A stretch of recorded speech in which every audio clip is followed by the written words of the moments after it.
go. I can't believe I found this randomly in the woods. Collecting sure is fun.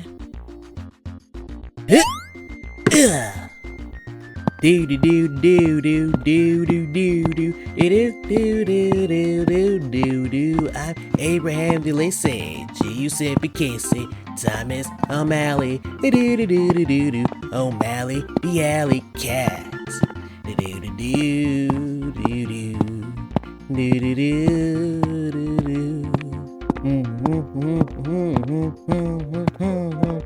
You like jazz?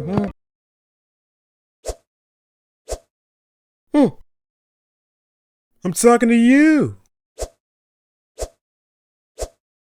Is someone here? Hold on, give me a second. Huh?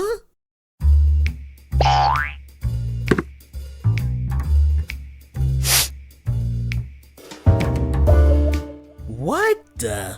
You like jazz? Yeah? What? Who are you? Oh, I'm just your pretty average bug here on this pretty average planet, you know? Okay, and how did you get in here? Your vent was open. Why was it open? I have no idea. Geronimo! Vent? We don't have a vent. Huh? That's weird. I've never seen that before. Maybe they installed it while I was away. That might be it.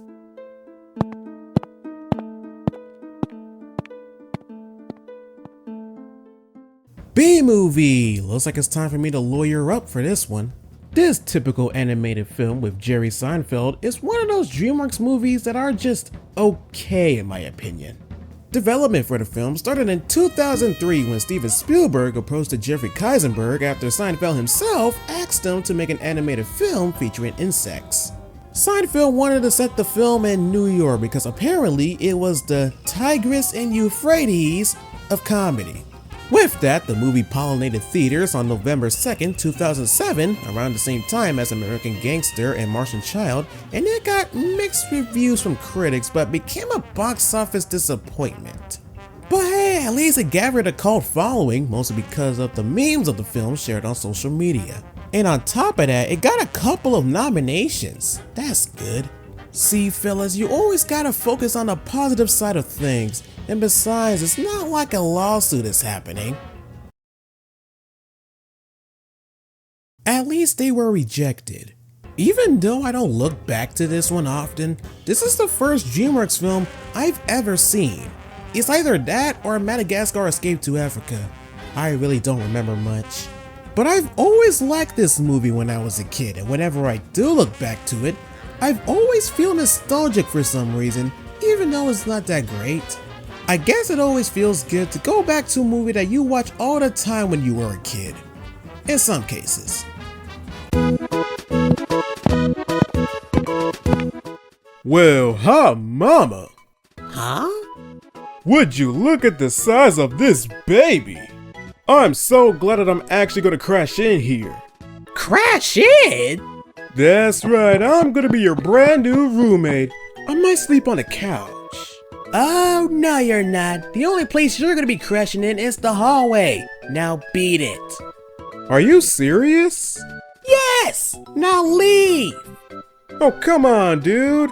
Let's at least watch one movie, then I'll leave.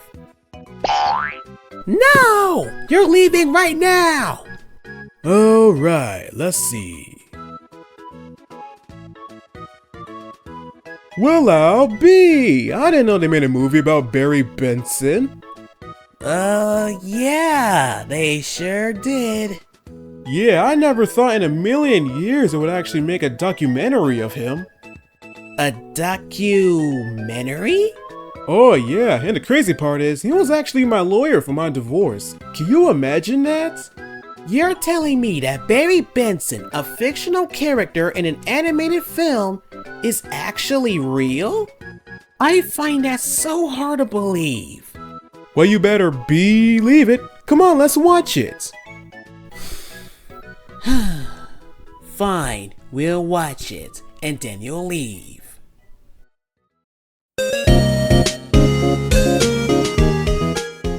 The movie follows the story of Barry B. Benson, a honeybee who tries to sue the human race for exploiting bees after learning from his new florist friend Vanessa that humans sell and consume honey. Now, just from that plot, it sounds ridiculous, but it is an animated film where anything can happen, even a honeybee filing a lawsuit. There's actually a few problems I have with the plot, but let's talk about the good points. The idea of having a honey factory in a hive honestly makes sense, and the fact you gotta work in that factory for the rest of your life makes sense as well because, after all, bees are always busy. And I also like how the movie shows what the world will look like if bees stopped working. It will look pretty ugly and gritty, which leads to one of my problems. How did the outcome of the lawsuit that only happened in New York affect the world? I thought it would make sense if only the US was affected, but no, I guess not. And the lawsuit itself, I'm kinda mad by the fact that all of this works in the end. But wouldn't the US government have a say in this? After all, they run the entire country. And I'm no bee expert, but even if the bees got their honey back, they would still work no matter what. And there are some dialogue that just makes me question the whole movie together, like the fact that all honeybees are cousins. If that was the case, then having parents just doesn't make sense. And I know adoption is a thing, but still. The plot is just, I don't know, okay. The humor? Maybe I'll pierce my thorax, shave my antenna, shack up with a grasshopper, get a gold tooth, and start calling everybody dogs. Larry, bees have never been afraid to change the world. I mean, what about Bee Columbus, Bee Gandhi, Bejesus? Living out our lives as honey slaves to the white man? He's playing the species card.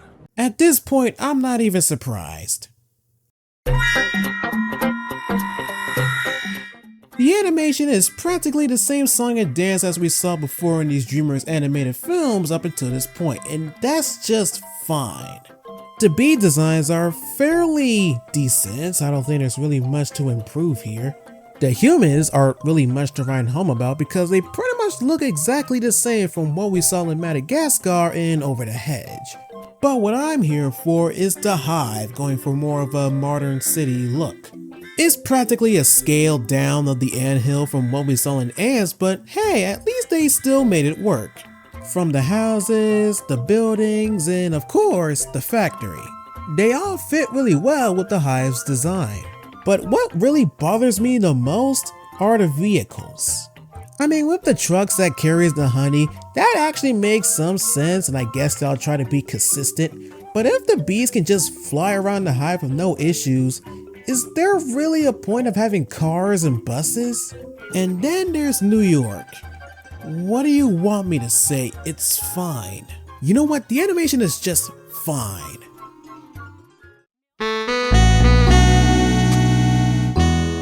I'm pretty mixed about this one. Not only that the plot is questionable, it lacks some kind of originality. But hey, at least this movie has some redeeming qualities. The voice cast is just alright, and there's something about Jerry Seinfeld that just makes this movie iconic. Because whenever I hear Seinfeld's voice, my mind immediately goes to Barry Benson, which is weird, but I like it. And then we have the music, which honestly makes this movie a lot more memorable in my opinion. I mean, it ain't the Prince of Egypt, and I don't really go back to the soundtrack often, but it's still alright. Again, even though the movie is not that great, I always focus on the good things about it. And at the end of the day, I still have a soft spot for this one, and no matter what, this movie can live in my head rent-free. Even though there's a Pixar film in 2007 that'll always win me over. Man, what a great movie. Way better than that Prince of Egypt nonsense. I abhor you. Hey Aaron, I'm back.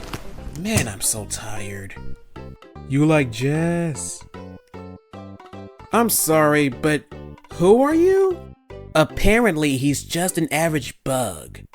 Yup, and I was about to get out of your hair. Well, it was nice meeting you.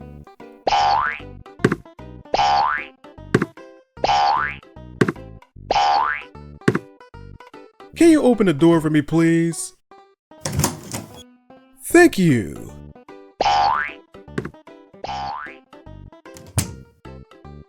God, I hate that guy.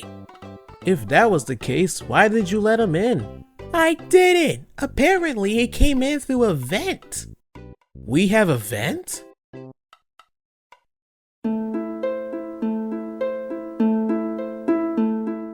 Huh. I've never seen that before. That's what I said. I thought they just installed it while we were away. That might be it, but then again, I'm too tired to even care in the slightest.